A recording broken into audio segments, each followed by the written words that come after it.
Hermano, muy buenos días. Feliz día del Señor. Hoy día es septiembre 15 del 2019 y vamos entonces a iniciar nuestra reunión hoy y vamos a empezar con una oración. ¿Ok? Entonces vamos a orar. Oremos. Padre Celestial, gracias por tu amor y misericordia. Eres un Dios grande y poderoso que cuando estudiemos tu palabra hoy, que el Espíritu Santo nos salve al corazón y a la mente. Señor, que tu palabra sea viva y eficaz y más cortante que una espada de dos filos, que penetra, Señor, hasta las coyunturas y tuétanos de nuestra alma y espíritu. Señor, permite que tu Espíritu Santo nos hable, nos redarguya, nos exhorte y nos anime. Así oramos, Padre, en el nombre de Jesús. Amén. Muy bien, hermano, entonces vamos a iniciar entonces y quiero leer con ustedes un pasaje aquí en las Escrituras. Vamos a leer Salmo 95.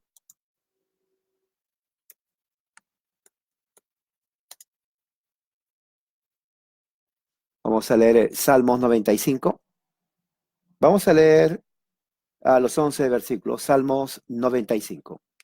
Voy a leer la versión que tengo aquí, la versión Peshita. Si ustedes tienen la Reina Valera o la Biblia versión de las Américas, está bien, me siguen ahí.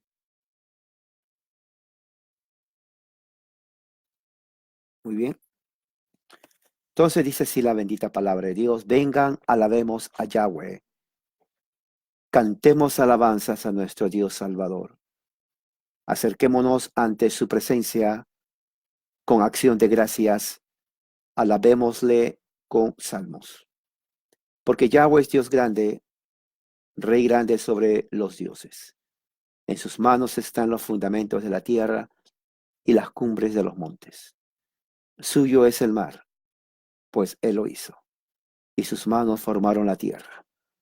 Vengan, postrémonos y adorémoslo, nos postraremos ante Yahweh nuestro Hacedor.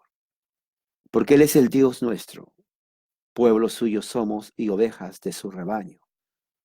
Si escuchan hoy su voz, no endurezcan sus corazones para provocarlo la ira, como los rebeldes, como en el día de la provocación en el desierto, donde me provocaron sus padres, que probaron y vieron mis obras durante 40 años.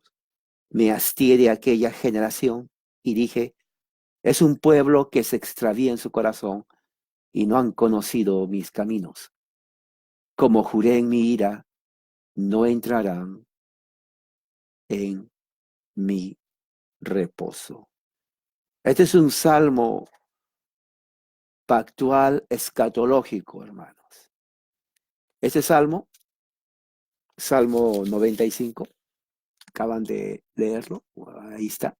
¿Dónde está? A ver, aquí, Salmo 95. Este salmo habla acerca del nuevo pacto en Cristo. Se dan cuenta cómo los salmos en las escrituras escritas por David apuntan a Jesucristo, el nuevo pacto. Y está hablando específicamente que en Jesucristo nosotros tenemos el reposo verdadero. No es guardar el sábado ayer como guardan sectas heréticas como los adventistas y otros más. Guardar el séptimo día no nos otorga favor con Dios, porque eso fue para el pueblo judío. Nuestro descanso es Cristo, así como dice aquí. Cuando dice, no entrarán en mi reposo, ¿cuál es el reposo del Señor? No es un día, es Cristo.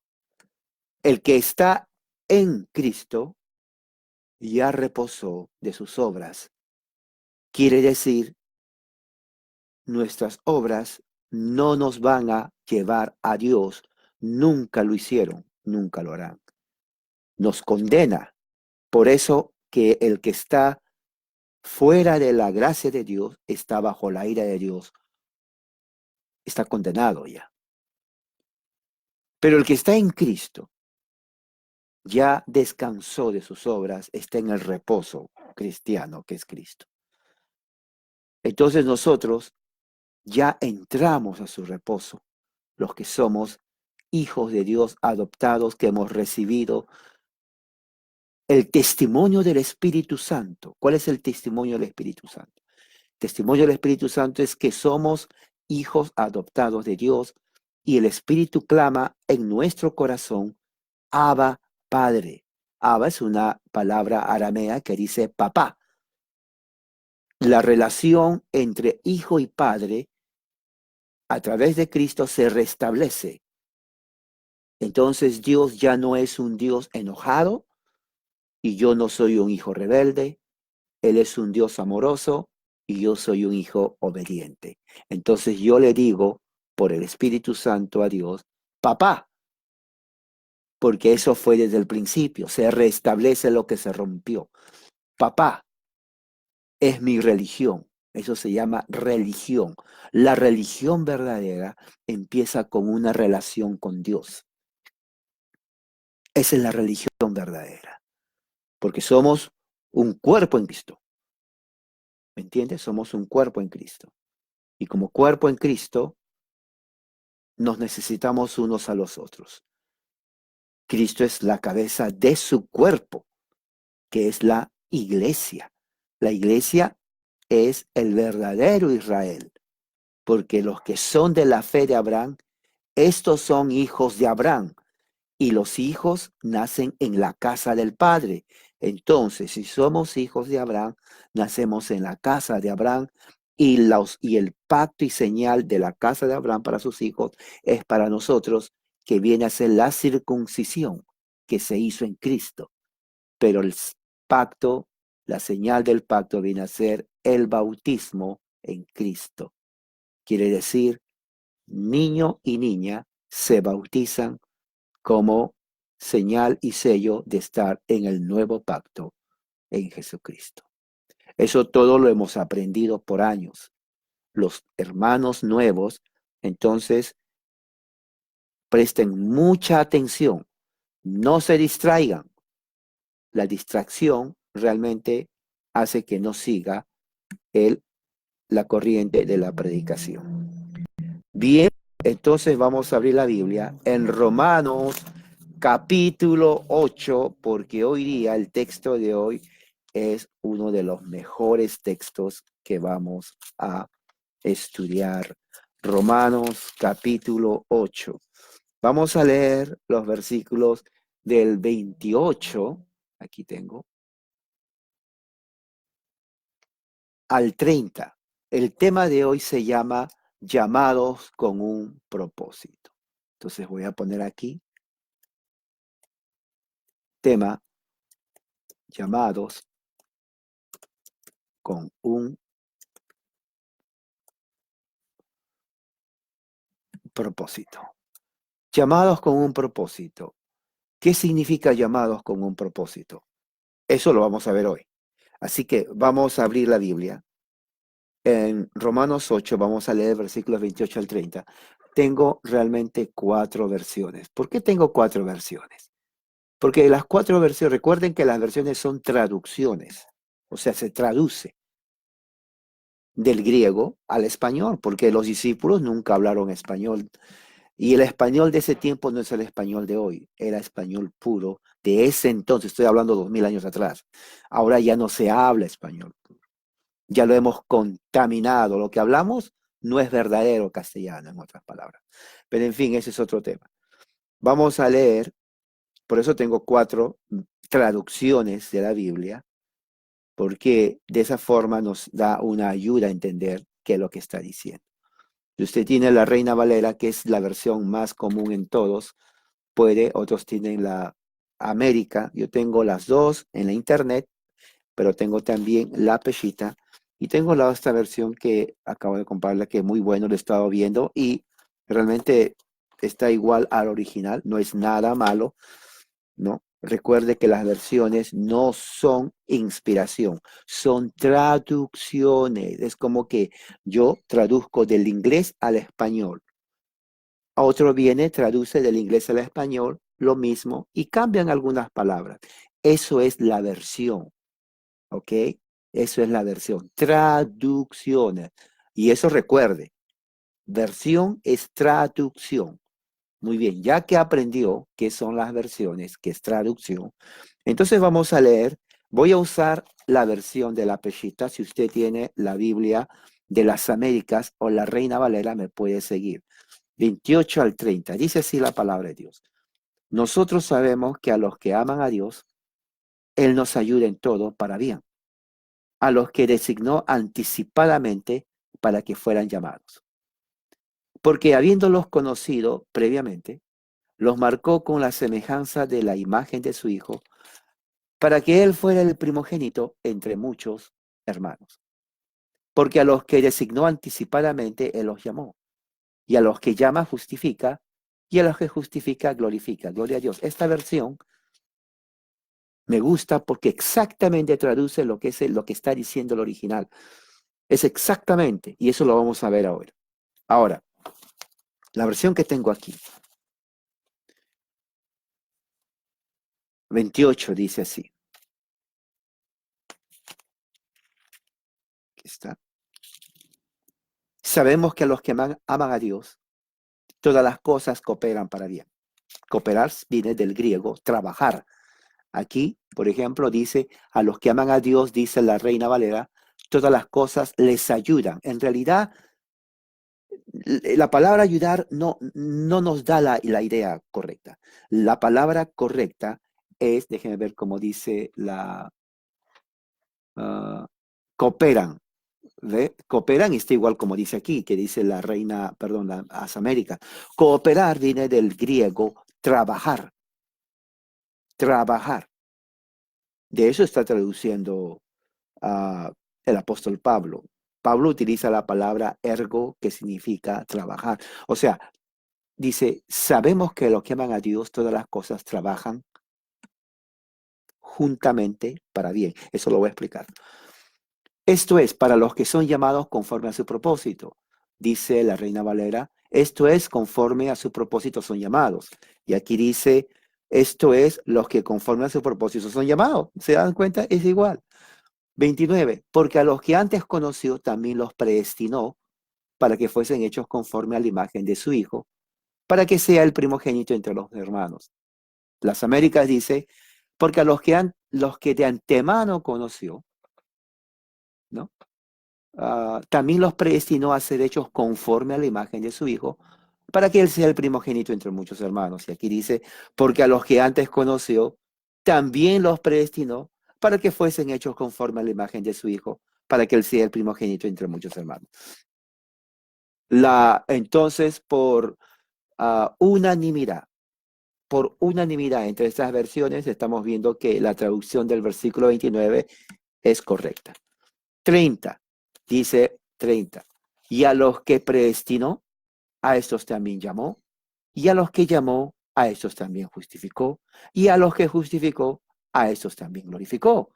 Que dice aquí la Valera, a los que predestinó, a estos también llamó. A los que llamó, a esos también justificó. Y a los que justificó, a esos también glorificó. Que dice las Américas, a los que predestinó, a esos también llamó. A los que llamó, a esos también justificó. Y a los que justificó, a esos también glorificó. Entonces estamos viendo otra vez por consenso unánime en las versiones que prácticamente tenemos lo que quiere decir el original. Y aquí vamos a entrar entonces de lleno porque el tema de hoy es uno que nos va a ayudar mucho a entender. Como introducción, ¿se acuerdan que la semana pasada estuvimos viendo acerca de lo que tiene que ver los sufrimientos, ¿no? En Cristo, en esta vida? Pablo dice, por ejemplo, en el versículo 8, considero que los sufrimientos de este tiempo presente, el tiempo de Pablo, no son dignos de ser comparados con la gloria que nos ha de ser revelada. Hay una comparación. Pablo está hablando en el año 60, antes de la destrucción de Jerusalén. Ah, Posiblemente ya en el tiempo de Nerón, Nerón, el emperador romano, que Juan le llama la bestia, y que en su carta a las 7 iglesias, Juan usa el código 666, lo cual es el nombre de Nerón. Entonces, Nerón fue un emperador que perseguía a la iglesia. Era uno de los más viciosos, una persona muy desagradable, odiada. La gente le aborrecía. Los mismos romanos, su misma gente, el Senado romano, aborrecía a Nerón, porque era una persona viciosa, era una persona que tenía, pues, le faltaba bastantes tornillos a esa persona, y era malo. Entonces, vicioso, malo, loco, una persona que tenía los peores hábitos y costumbres, eh, echa la culpa a los cristianos por un incendio que él provoca y comienza la persecución. Y no era una persecución de solamente decir no quiero que creas, era una persecución cruel. Miles de cristianos fueron asesinados, hombres, mujeres, niños, ancianos, fueron llevados a los circos, los amarraban en estacas así, los amarraban en estacas, le ponían querosene o aceite y le prendían vivo. Y estamos hablando de, muchos dicen inclusive más de 1 millón, y hacían postes de luz, gritando toda la noche los cristianos quemados vivos. Así era. Ahora entiende por qué Pablo dice, considero que los sufrimientos del tiempo presente no son dignos comparados con la gloria. Entonces, para Pablo, a los cristianos de Roma, porque ahí fue, Pablo le está diciendo, lo que están pasando, hermanos míos, estos sufrimientos, cuando comparamos con la gloria venidera, no se compara, no se compara. Porque lo que vamos a recibir en la gloria venidera sobrepasa, sobrepasa, superlativo, sobrepasa lo que estamos sufriendo en la tierra por causa de nuestra fe. Ahora, una cosa muy importante, una cosa muy importante. Este sufrimiento es por causa de la fe cristiana, ¿ok? Es por causa de la fe cristiana. No es a causa de que estoy enfermo, o que no tengo casa, o que no tengo que comer. No está hablando de eso. Esas son cosas que nos suceden a todos, cristianos o no cristianos. Cristianos no cristianos pasan hambre. Cristianos no cristianos no tienen trabajo. Cristianos no cristianos se enferman. O sea, son cosas del mundo que suceden a todos. Aquí está hablando de las persecuciones a causa de la fe. A causa de la fe cristiana. Entonces, Pablo está diciendo, esas tribulaciones, recuerde que Jesús ya había predicho en Mateo capítulo 24, ¿no? Y lo voy a poner aquí. Aquí tengo Mateo capítulo 24. Dice así, en esos días, 24:9, los entregarán a aflicción y los matarán. Exactamente lo que pasó con Nerón. Serán odiados por todas las naciones por causa de mi nombre. Oh, la palabra nación, cuando leen esto, muchos dicen, bueno, pues aquí está hablando de todo el mundo. No, aquí está hablando de las naciones bajo el Imperio Romano. El Imperio Romano era un imperio que conquistó varias naciones. Entonces, Jesús habla esto más o menos en el año 30 y tantos, y la destrucción de Jerusalén viene en el año más o menos 70, 40 años más tarde, una generación. Entonces, Pablo está escribiendo esa carta a los romanos, ¿no? Unos 30 años después. Fíjese, ya pasaron 30 años. Entonces, ¿qué es lo que está sucediendo ahí? Ah, Persecución. Exactamente lo que dice Jesús acá se está cumpliendo. Persecución. Muchos se van a escandalizar entonces y unos a otros se van a aborrecer. Es cierto. ¿Por qué? Porque muchos que eran cristianos pensaban que la fe en Cristo les iba a salvar de los problemas. Pero dicen, bueno, ¿dónde está la fe de Cristo? Me trae más problemas, me están persiguiendo, y se aborrecían. Los supuestos cristianos que renegaron de la fe iban a los romanos y decían, mira, en esa casa hay cristianos. Sí, ellos se entregaban unos a otros. Mire, en esa casa, y ahora, ¿por qué lo hacían? Porque como dije y como dice Jesús en la parábola del trigo y la cizaña, no todos los que están en la iglesia son cristianos. Y es la verdad, siempre ha sido así, ¿no? En la iglesia está el trigo y la cizaña. Este es el trigo, esta es la cizaña. Están así. Pero el trigo no sabe que esta es la cizaña y la cizaña tampoco sabe que este es trigo. Entonces están ahí juntos. Cantan, adoran, ¿no? Y todo lo demás. Pero son trigo y cizaña. Entonces, cuando viene la prueba, la cizaña sale a relucir y dice, ellos son el trigo, yo no. Pero, ¿se acuerdan Pedro cuando negó? Bueno, ese fue un caso que Pedro negó. En las persecuciones, miles de cristianos supuestamente decían, oh, yo ya no soy cristiano, pero tú ibas con los cristianos a adorar. No, no, yo no fui. Bueno, y si decían sí, pero ya no, ya me di cuenta que es mentira. Ya me di cuenta que es mentira. Entonces, eso es lo que estaba pasando en ese entonces, cuando empezó la persecución. Y dice, estudiamos entonces lo que Pablo dice de la creación, inclusive la creación misma, ¿se acuerdan? La creación misma, que ellos están gimiendo, clamando por el día de la glorificación de los hijos de Dios, porque la creación misma, los animales, están sujetos a esclavitud del pecado. Y es interesante porque aquí Pablo menciona a los animales, la naturaleza. Ellos sienten que no son libres. Oh, es lo que está diciendo Pablo, porque dice, están sujetos al pecado, la naturaleza, los animales. Y todos sabemos que el hombre tortura a los animales, los mata.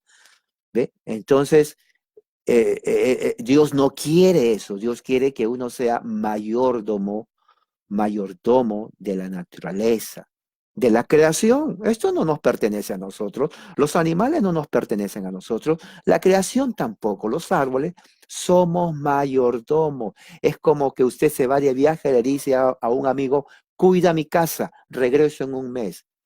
Cuida mi casa significa limpia todos los días, riega las plantitas todos los días, que no pase nada. No es que te quedas dormido un mes ahí sin hacer nada. No, todos los días limpiar, a barrer, poner agua a las plantitas y que nada le pase nada. Eso es mayordomo.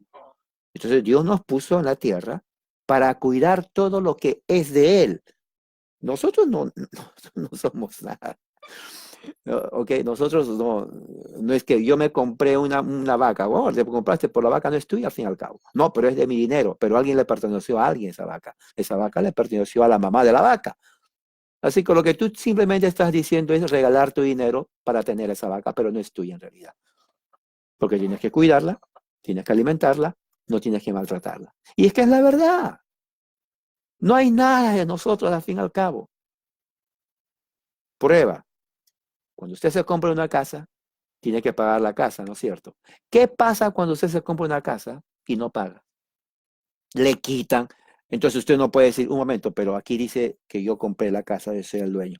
La van a decir, se van a reír en su cara, se ríen en su cara. Porque aunque diga que usted compró esa casa, en realidad no es de usted.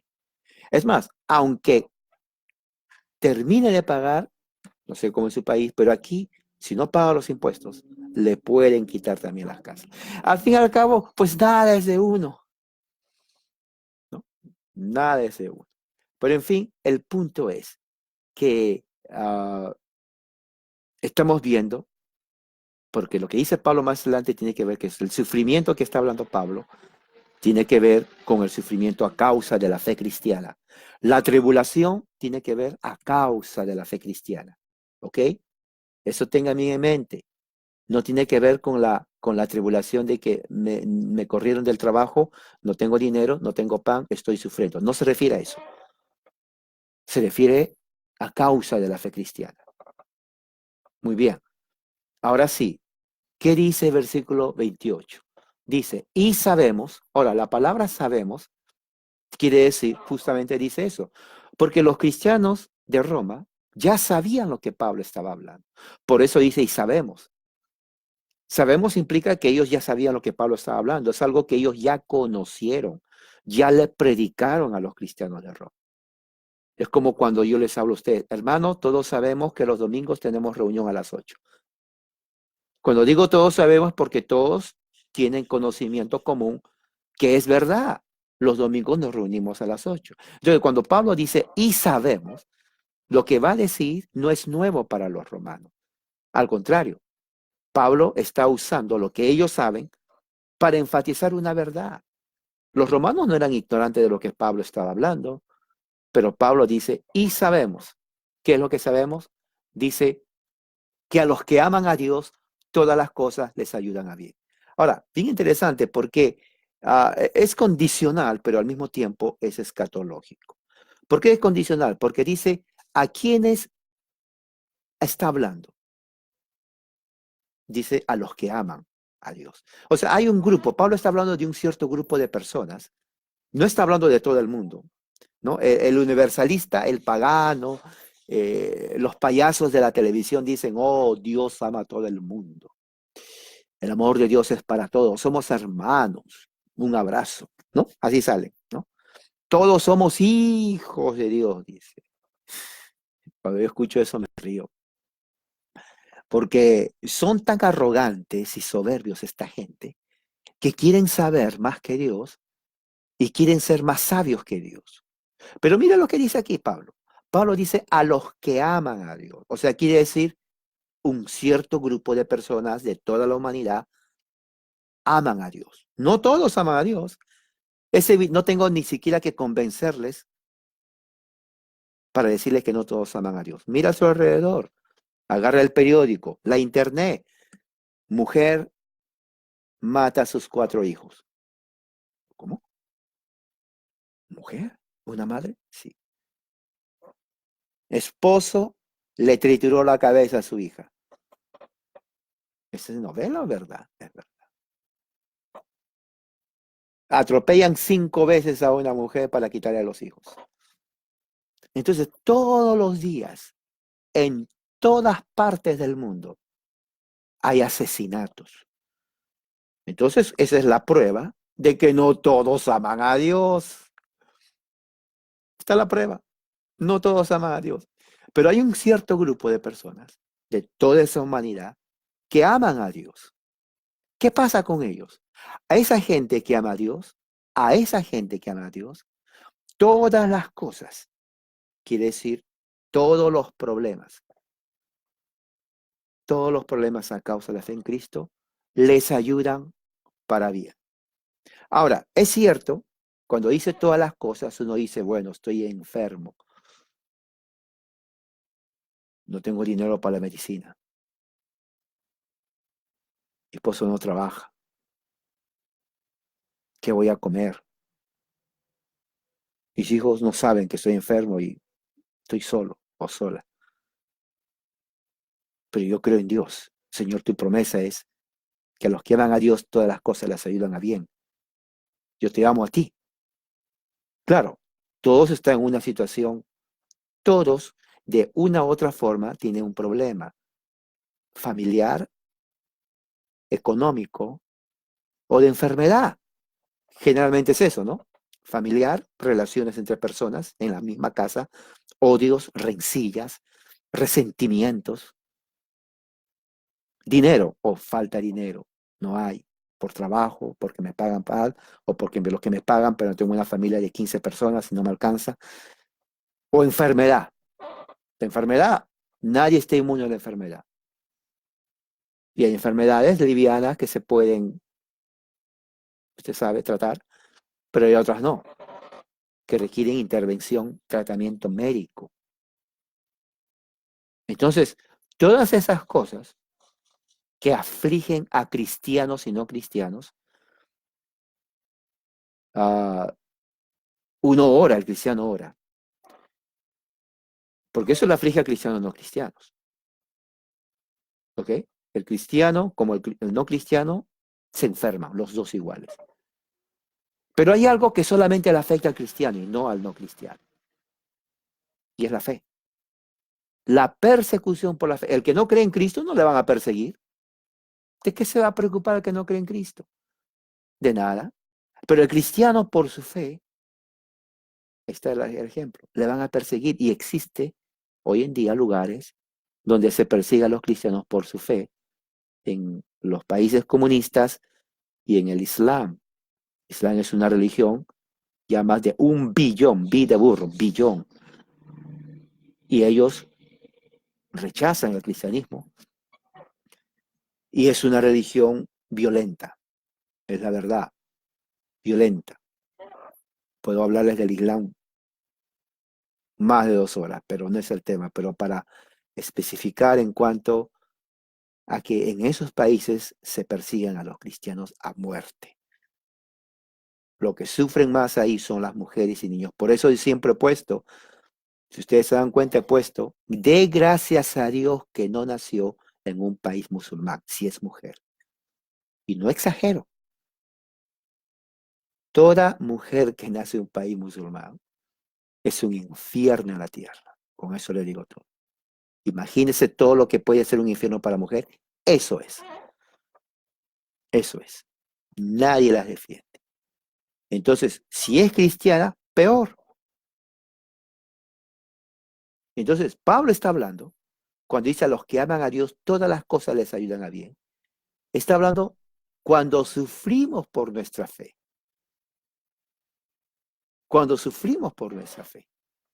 Entonces, ¿qué es lo que está diciendo Pablo? Cuando dice todas aquellas circunstancias que afectan la vida del cristiano, en conjunto trabajan para el bien del cristiano.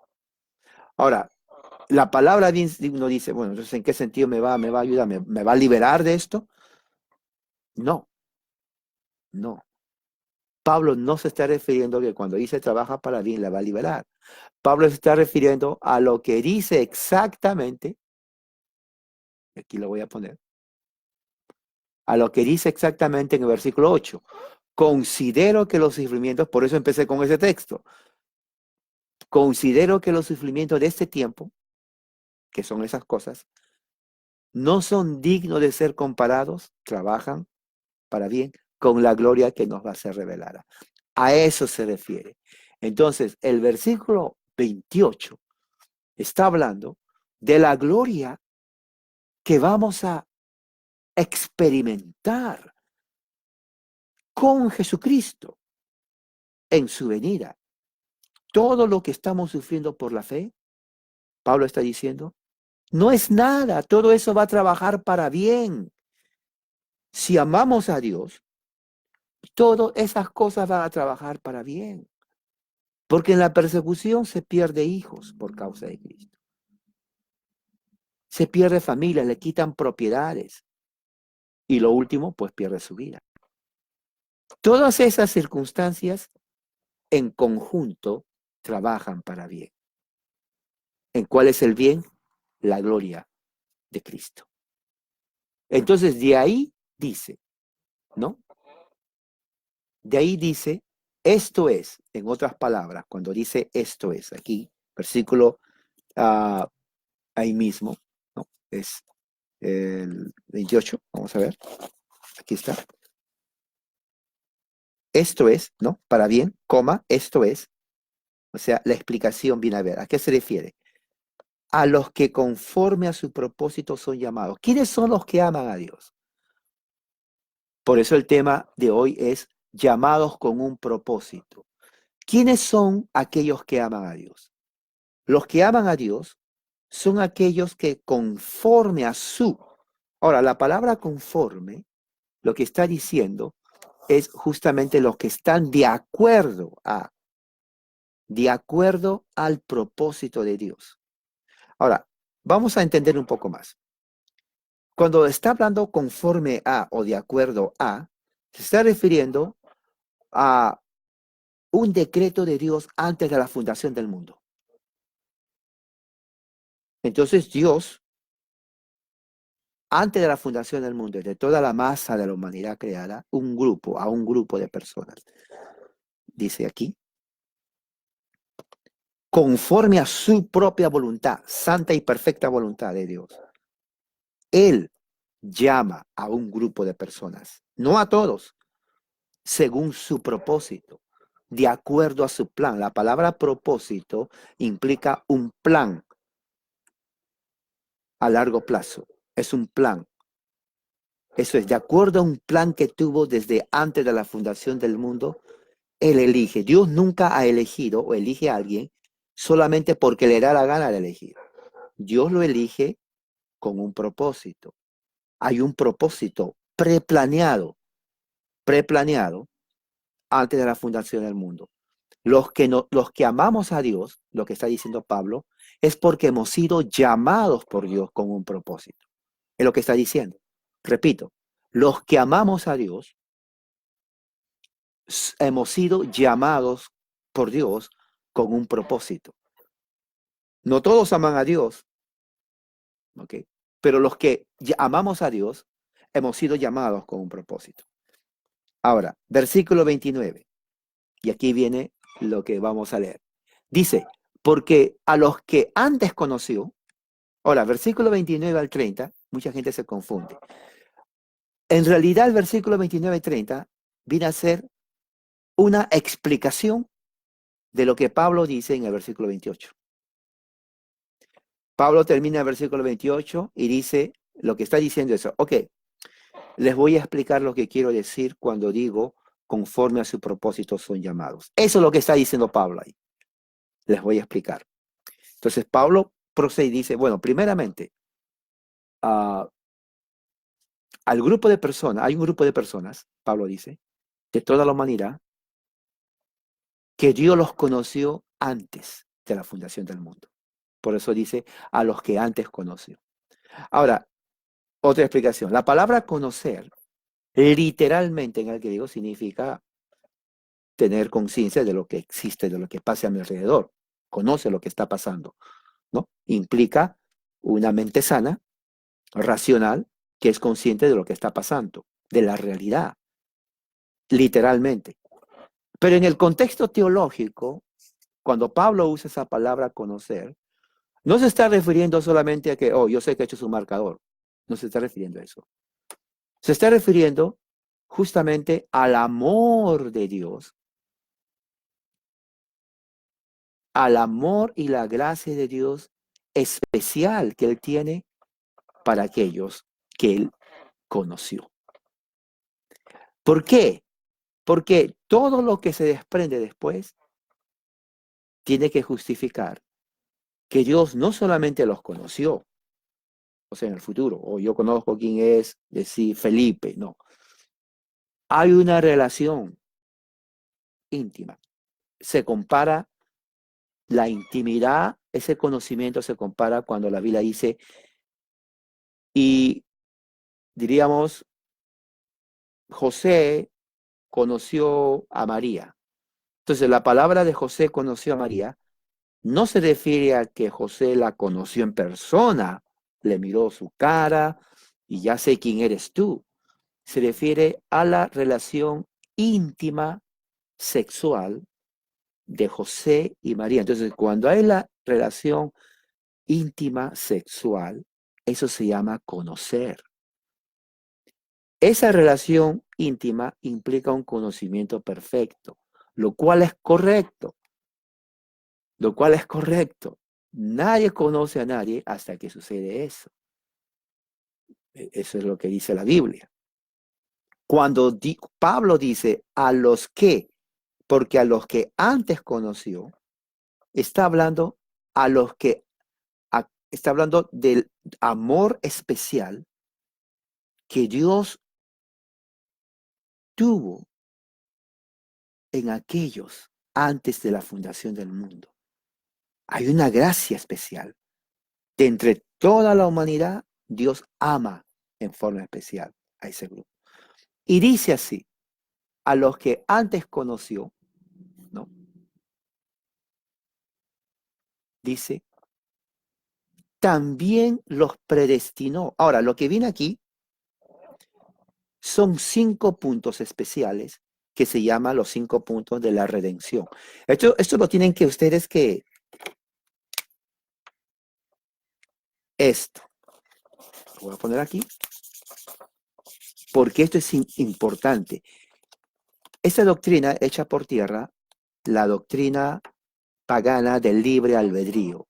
Libre albedrío implica, en términos teológicos, que el hombre es artífice de su propio destino, de su propia salvación. Que el hombre puede decidir creer o no creer en Dios. Y si decide creer en Dios, el hombre puede no solamente creer en Dios, sino alcanzar su salvación por sus propias obras, si quiere.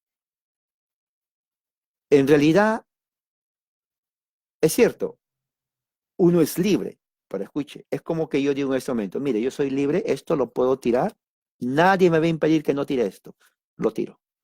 A ver, tengo ese teléfono, soy libre de romperlo, lo voy a romper.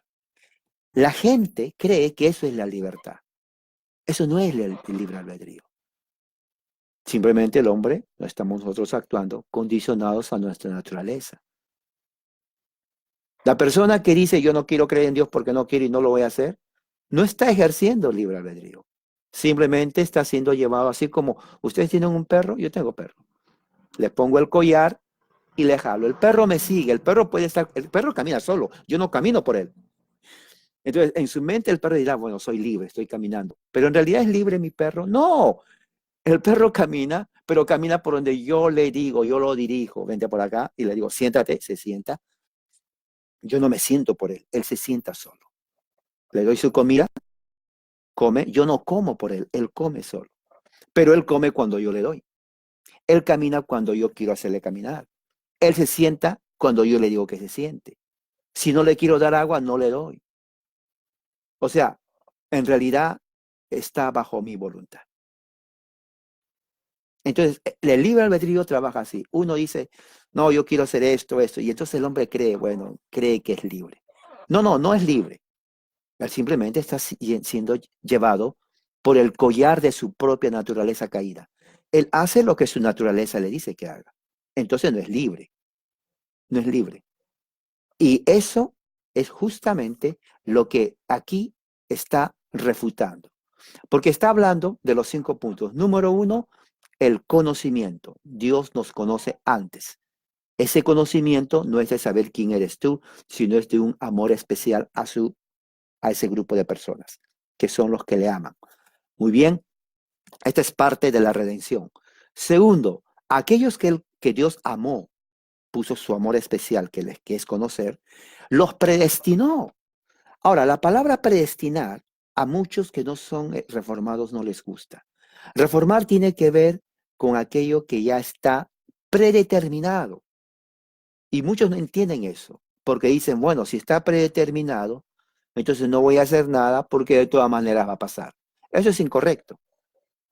Predeterminación en el griego son 2 palabras, ¿no? Es pre y la significa destino, viene de prorit. En realidad significa poner límites, es lo que significa la palabra predestinación que se traduce. ¿Por qué poner límites? Lo que Dios está diciendo cuando dice, y también los predestinó, está diciendo lo siguiente literalmente. A los que Dios amó en forma especial antes de la fundación del mundo, entonces a ellos les puso un límite. El límite que ellos van a tener en la vida desde antes de la fundación del mundo es que ellos justamente van a ser creados para que sean iguales a su hijo. O sea, está limitado. Los que el Padre amó no van a hacer nada fuera de los límites que Dios puso que hagan, porque ya está establecido, ya se determinó. ¿Se dan cuenta? Ya se determinó de antemano los límites de los que aman a Dios. Y los límites de aquellos que aman a Dios, Dios determinó de antemano que ellos, su meta final de ellos es ser igual a su Hijo Jesucristo. Ahora, Eso es parte de la redención. Entonces, la predestinación, de acuerdo aquí, tiene que ver justamente a ser iguales conforme, de igual manera, a la imagen de su Hijo. Ahora, no se está refiriendo a imagen de parecernos físicamente a Jesús. Claro que no. Eso, obviamente, Pablo no está hablando de eso. Tampoco se está diciendo que eso va a suceder en la tierra, porque obviamente muchos cristianos murieron de una forma trágica, entonces eso no es ser igual a la imagen de su Hijo. Entonces, si no se refiere a la parte física y tampoco se refiere a la parte circunstancial, ¿a qué se refiere que vamos a hacer conforme a la imagen de su Hijo? Bueno, no se desespere, porque la respuesta está justamente en el mismo capítulo de Hechos, ¿no? Capítulo 8. Está, uh, si vamos al capítulo 8, en el versículo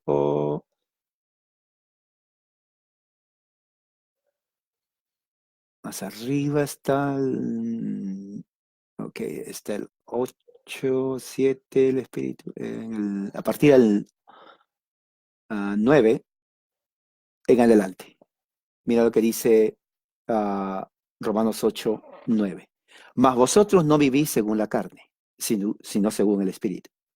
Si es que el Espíritu de Dios mora en vosotros. Si alguno no tiene el Espíritu de Cristo, no es de él. Ok. Pero si Cristo está en vosotros, el cuerpo está muerto a causa del pecado, pero el Espíritu vive a causa de la justicia. Otra vez Espíritu. Y si el Espíritu, aquí está el versículo 11. Si el Espíritu de aquel, de Dios, que levantó de los muertos a Jesús, mora en vosotros, habitar, vive, coma, el que levantó de los muertos a Cristo Jesús, o sea, el Espíritu, porque él fue el que levantó, ¿ok? ¿Qué va a hacer? Vivificará, nos dará vida. También vuestros cuerpos mortales, por su Espíritu que mora en vosotros. Entonces, cuando dice aquí que nosotros hemos sido predestinados para ser conformes a la imagen de su Hijo, está diciendo justamente de la resurrección de Cristo. ¿Por qué? Porque después de eso hay una coma, y mira lo que dice, para que Él, Jesús, sea el primogénito, el que nació primero, entre muchos hermanos. Ahora, los heréticos testigos de Jehová dicen, bueno, ahí dice primogénito, o sea que Jesús nació, entonces no tuvo creación. Pero lo que estos heréticos no entienden es que la primogenitura no está hablando desde el punto de vista divino, sino desde el punto de vista humano, porque la Biblia dice que Jesús tomó forma humana. Ese es uno. Y número dos, murió como humano. ¿Se acuerdan? Gálatas, capítulo 3. Y luego resucitó. Él es la primicia, las primicias de los que van a resucitar.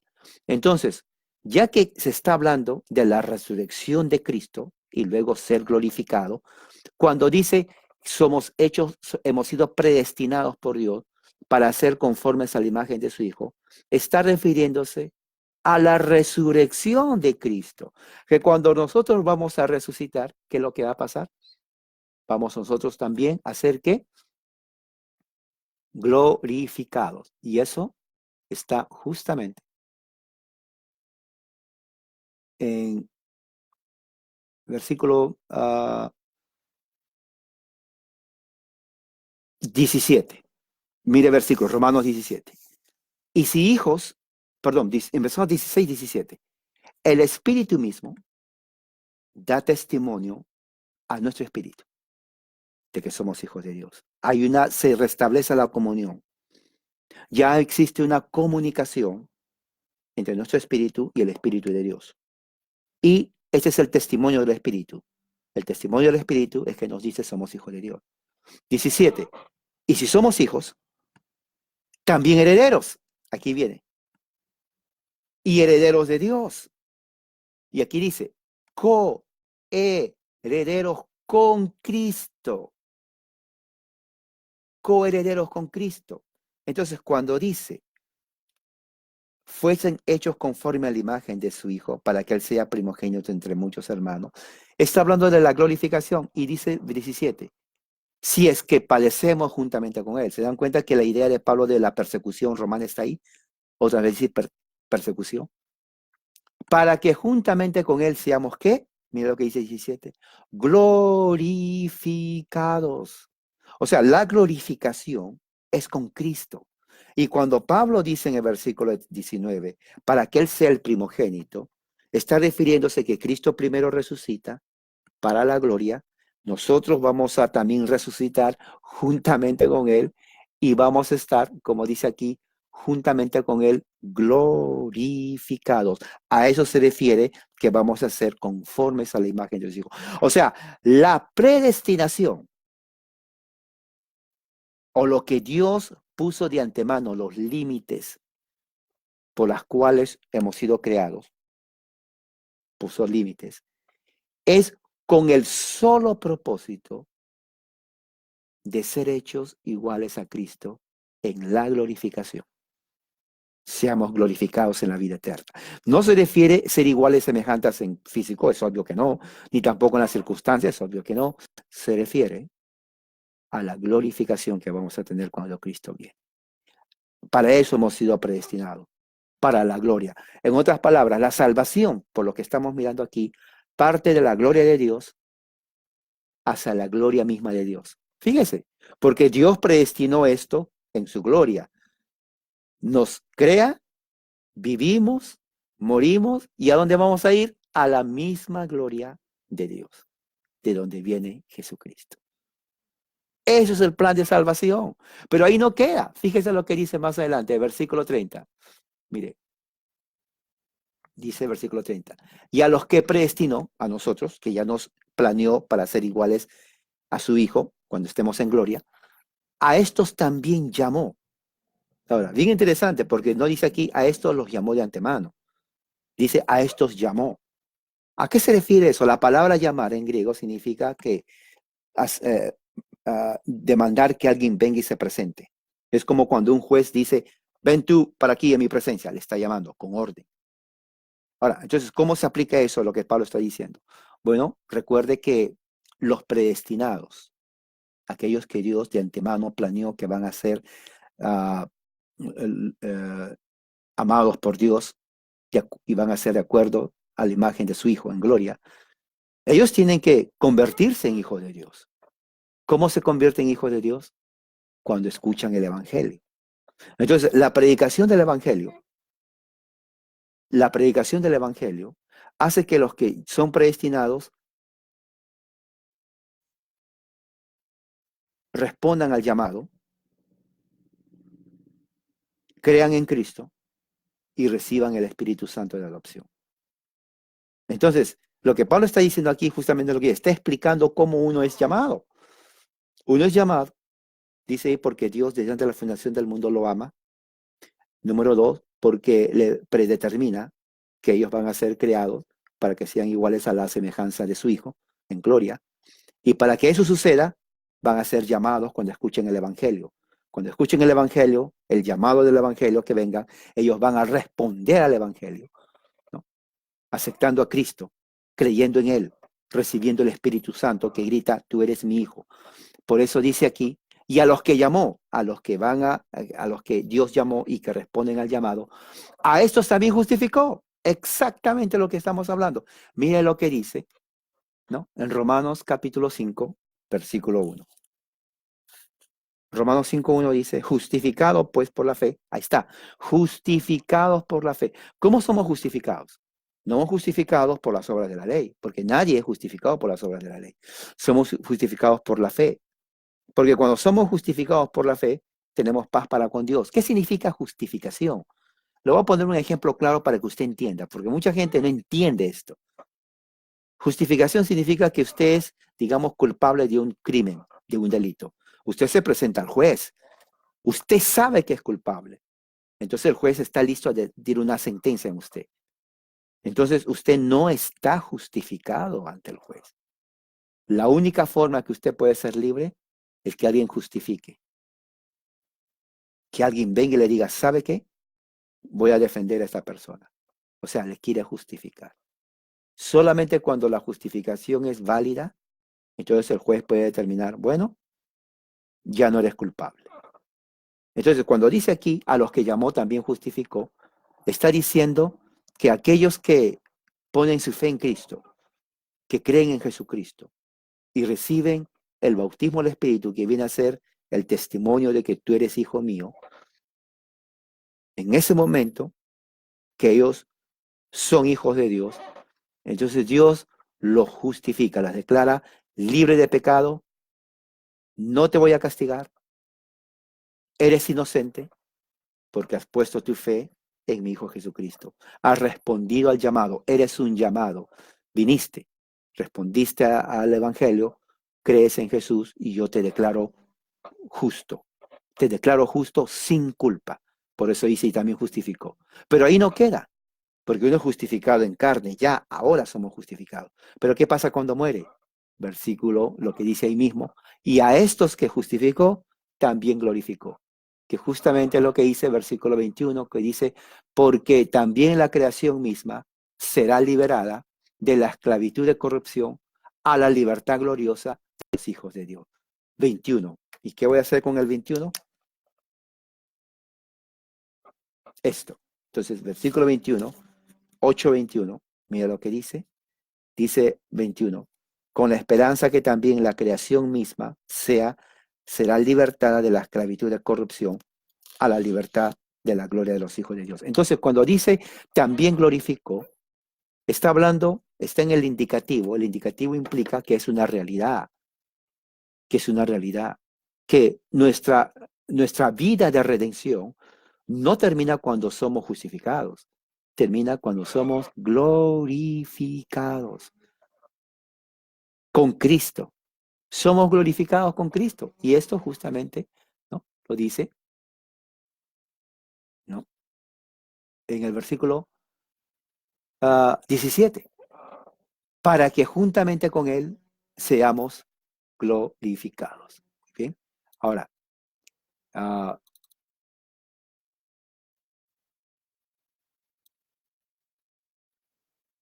vamos a, ok, estamos ahí y es lo que Pablo termina, porque después de ese texto, versículo que sigue viene a ser el 32, dice el 32, el que no escatimó, perdón, versículo 31, ¿qué pues diremos a esto? Entonces, eso ya viene a ser la conclusión de Pablo, eso lo vamos a ver la semana pasada, la que viene. Entonces, ¿cómo podemos entender? ¿Qué enseñanza tenemos de esto? Número uno, hemos aprendido que la doctrina del plan de la redención fue conocida desde antes, ¿no?, de los tiempos. Número uno, el plan de redención que hemos visto ahorita, es el plan de redención, fue ya preplaneado, predeterminado por Dios antes de la fundación del mundo. Número dos, hemos aprendido que solamente un cierto grupo de personas de toda la humanidad aman a Dios.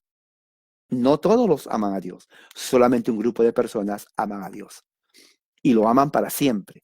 Número tres, hemos aprendido que las persecuciones y tribulaciones en los que los que aman a Dios pasamos a causa de la fe en Cristo, nos ayudan para bien. Y esa ayuda para bien significa tenemos la promesa de la glorificación en Cristo. Si usted sufre por su fe en Cristo, dele gloria a Dios, porque según Pablo, eso no se compara en nada con la gloria venidera. Todas las cosas nos ayudan para bien. Todas las cosas nos ayudan para bien a los que amamos a Dios. ¿Qué más? Número 4. Los que aman a Dios son los que Dios ha llamado para que acepten el Evangelio. Los que aman a Dios son los que Dios ha llamado para que hagan el Evangelio. Número 5. Son amados de Dios desde antes de la fundación del mundo. Antes que usted fuese creado, yo creado, Dios ya nos ha amado con un amor incondicional. Quiere decir que Dios, una vez que ama a alguien, no le dice, ¿sabes qué? Ya me enojaste tanto que ya no te amo. No, ya no. Dios no hace eso. No hace eso. Dios nos ama y nos va a seguir amando. Por eso dice aquí a los que aman a Dios. Número 6, son predestinados para ser creados a la imagen de Cristo en su glorificación. Cuando dice son predestinados, de acuerdo, para que sean de acuerdo a la imagen de su Hijo, no se refiere a ser físicamente como Jesús, ni tampoco a morir como Jesús, se refiere a su glorificación. Esa es la meta del cristiano, estar glorificado juntamente con Cristo. Número 7, los que son llamados, escuchan el Evangelio de Cristo. Alguien me pregunta, hermano, pero cuando se predica, ¿cómo sabemos? Bueno, el Evangelio se predica, no sabemos quiénes son ellos. El Evangelio se tiene que predicar a todos. Y los que son llamados por Dios responden al Evangelio. Número 8, aquellos que son llamados son también justificados cuando ponen su fe en Cristo. Quiere decir, justificación significa libre de culpa. Dios les declara, no eres culpable, es un juez, no eres culpable, tú estás justificado, ahora sí, tú eres mi hijo. Hay una relación que se rompió en el pecado, pero ahora se restablece. Tú eres mi hijo, yo soy tu padre y mando el Espíritu Santo te va a decir a ti, hijo de Dios. Y tú me vas a decir, Abba Padre. Y el versículo 9 dice, el final de nuestro viaje en la tierra, fíjese qué bonito, es no solamente justificados, somos glorificados juntamente con Cristo. Es el plan de la redención, hermano. ¿Cómo lo aplica usted en su vida? Número 1, las tribulaciones, todo el mundo pasa. Si bien es cierto, eso está en el contexto de persecución, tal vez usted no está perseguida por su fe de una forma fuerte, tal vez sí. Entonces glorifíquese en eso. Pero también se puede aplicar a cualquier otro problema. Si uno, siendo cristiano, pasa por tribulación por la fe, las demás tribulaciones mundanas, entonces es fácil llevar. ¿Qué me refiero a tribulaciones mundanas? Enfermedades, pues del mundo, porque vivimos en el mundo. No hay dinero, no hay trabajo, problemas en familia, son cosas mundanas, porque todo el mundo pasa eso. Entonces, pero recuerde, Pablo tiene primordialmente las tribulaciones en Cristo. Todo eso trabaja para bien, cooperan esas cosas para el bien del cristiano, ¿no? Entonces, otra aplicación que puede ser en su vida es, ya que usted cree eso, estamos justificados, estamos glorificados, entonces su fe en Cristo, que sea una fe fundada en la palabra de Dios. Recuerde que caminamos por fe y no por vista. Recuerde que así como hemos sido llamados, hemos sido justificados. Esta etapa es de la justificación. Justificación es salvación. La glorificación nos espera. La creación misma gime, grita porque quiere esperar y ver la manifestación de los hijos de Dios en la gloria con Cristo. Y así también nosotros. El Espíritu Santo, mientras tanto, nos dice, ustedes son hijos de Dios. Y nuestro Espíritu también dice, Abba Padre. Entonces, teniendo en cuenta todas esas verdades, vivamos en fe en Jesucristo. Vamos a orar. Padre Celestial, gracias por tu amor y misericordia. Que el Espíritu Santo nos llegue y nos llene y nos hable al corazón. Así te pedimos en el nombre de Jesús. Amén. Hermanos, que la gracia y la paz de Dios sea con todos ustedes hoy día. Recuerdo el día del Señor y siempre esté entonces usted leyendo las Escrituras y meditando, reflexionando en la palabra de Dios. Gracias y paz.